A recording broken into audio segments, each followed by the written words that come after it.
Welcome back to the UTOPIA Studios in Brussels. I'm Paolo Bozzacchi with you for a new interview of our The Watcher poll interviews in the occasion of the European elections. We're glad to host today the President of the Society of European Affairs Professionals, SEAP, Paul Varakas. Welcome, Paul. Thank you very much for having me. Past the legislature of the European Parliament, what do you think are the most significant legislative files and political moments of the past 5 years? Well, thank you. I think it's indeed, an interesting questions to have, especially that we are now at the end of this mandate from the Parliament. Probably to start from the beginning, the first important political momentum was the killing of the Spitzenkandidat process, whereby Ursula von der Leyen was picked out of nowhere by head of state and government, but most importantly, the fact that the Parliament accepted it. And this fact really meant that the whole process of the Spitzenkandidat was killed at the beginning of that term, and that really had an influence throughout the rest of the term. That's the first one. The second one is, of course, the COVID crisis, with the purchase of vaccines and the war between the UK and the European Union to get as much vaccines as possible. Thirdly, the Qatargate, and I'm sure we'll talk more about the impact that the Qatargate had on the profession, but obviously the Qatargate had a profound impact on lobbying regulation throughout the term. Now, in terms of political files, I have two specifically in mind. I think the one that probably a lot of people will also refer to is the EU Nature Restoration Law, which kind of gave the premise of where the new European Parliament, maybe more right-wing European Parliament majority might go to, whereby you will see some different majority between the one where everyone, the central party agrees with to become a government body, and on some files where you will see an alternative majority. That's the first one. And the second one that probably most EU citizens were not very aware of is the packaging and packaging waste regulation. That is really going to be a legislation impacting every single piece of packaging you can think of on the European market. And this was probably one of the most lobbied legislative files, in this current mandate. Among all of these legislations, which are the ones, in your opinion, more felt by citizens and people all around Europe? Well, I must say it's always very difficult to really know what citizens see or feel, between sensational news, social media, algorithm. I would say that people tend to see what they want to see because of these three aspects. So it's also very difficult to respond to these questions because we might have a kind of discussion that is happening transatlantic of what is the truth, right? And even if you look into the European Union, you can see it's really with different angles. The European Union can be seen as a peace project, that's one, and clearly the European Parliament has made a massive campaign before the European election on that specific aspect. Or you can really see it as any sort of political institution that exists to make laws. And so if you have this in mind, then of course you can see the Parliament and the parliamentary election in the EU project just like another chamber that makes law. So of course, that's one of the response. Now, the mandate, is 5 years. Most legislation came probably mid-mandate, so now they're just being implemented.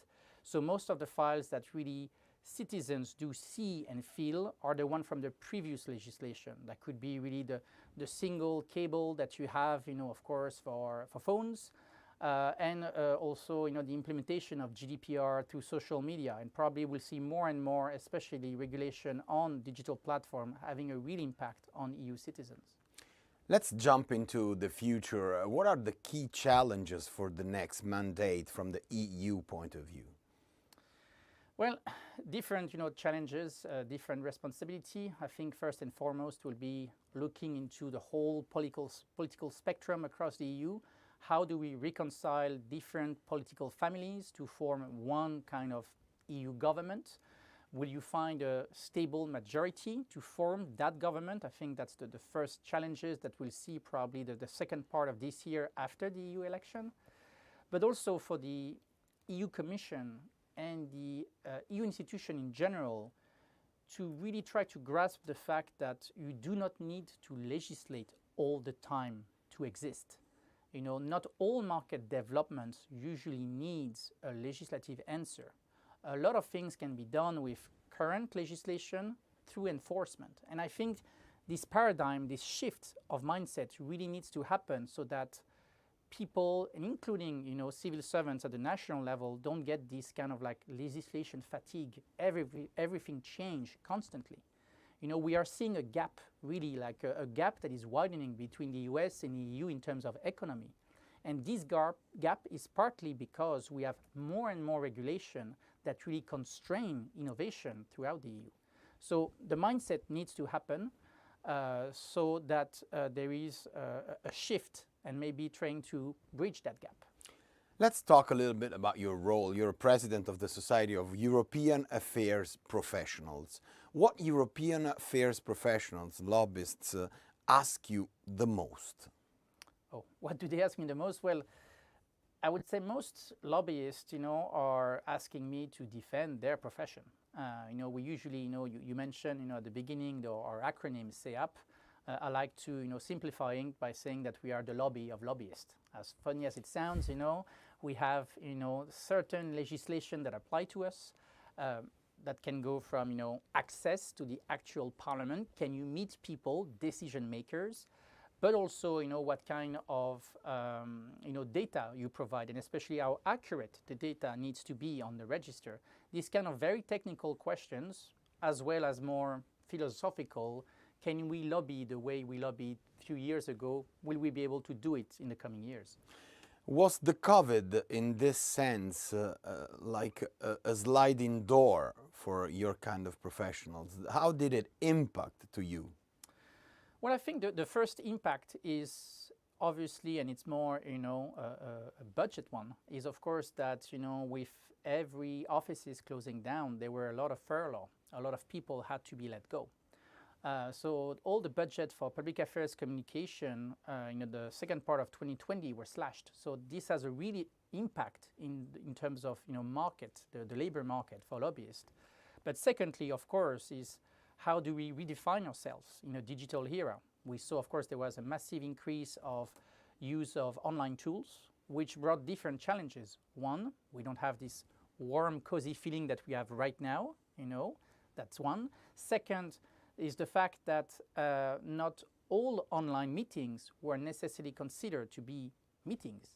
And this had an impact in terms of transparency, of course. You know, how do you notify something that happens online that is not an actual meeting?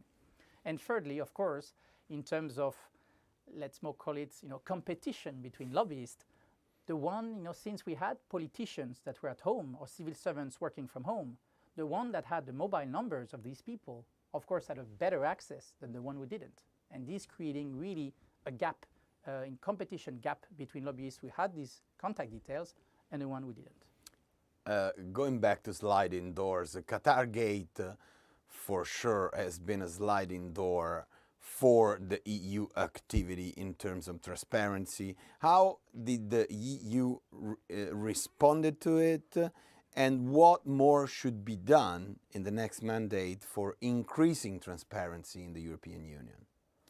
Well, the Qatar Gate was indeed a very interesting, you know, political crisis for the EU to wake up to some of what SEAP has said for years, what we call the loopholes of the transparency framework. You know, for a quick reminder for people that are watching us, of course, of what is the Qatar Gate.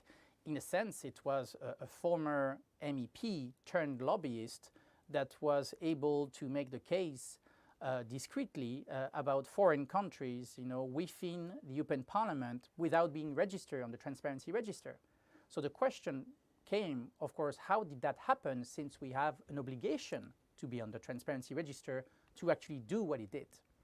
And so Roberta Metsola, President of the European Parliament, you know, used that political crisis to try to fix those loopholes, and further as well more transparency measure like disclosure of meetings between lobbyists and politicians. But also the European Commission came out with a proposal in order to what they call create more transparency between the provision of interest representation services on behalf of foreign government. Now, the problem is that it's once again these situations where the commissions propose something but then acts differently.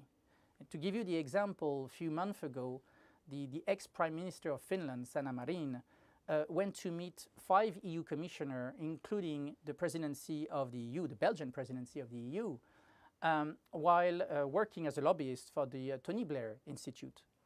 And the Tony Blair Institute had their entry suspended from the Transparency Register, and there is no mention whatsoever that they are working, for Ukraine and Moldova.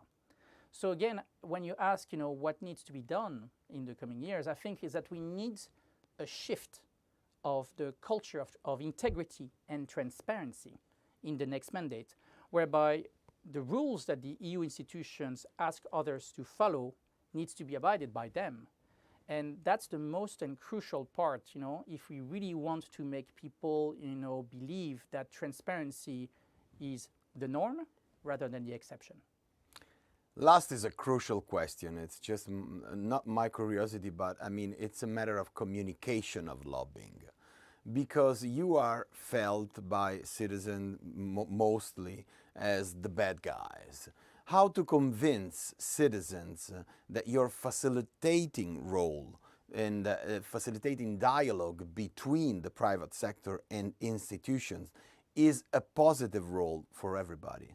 I know it's a big question. Well, it's a big question, but fortunately, this is also why SEAP was set up and established, back at the beginning of the 1990s. First and foremost is to try to really explain, as you said, the role of lobby in a democratic society. That lobbyists per se are here to represent an interest, whether it's an economic or general interest, and to bring attention to specific decision maker of some issues that they might not be aware of. Why? Because you might have a gap of information. Like starting, of course, this week, and of course with this weekend, we'll have the new European Parliament. And with this new European Parliament, you have new MEPs. MEPs have very different background and knowledge about things. So first and foremost, is to really explain that lobbyists are here to bridge that gap. But more importantly, lobbyists need to do it transparently. There is no issue in lobbying on certain topics, on all topics, whatsoever, as long as it's transparent, as long as the data you provide are accurate, that you're not fabricating science. And I think for that, you need transparency in the science, you need transparency in the communication to decision maker, and you need transparency about the meetings you're having.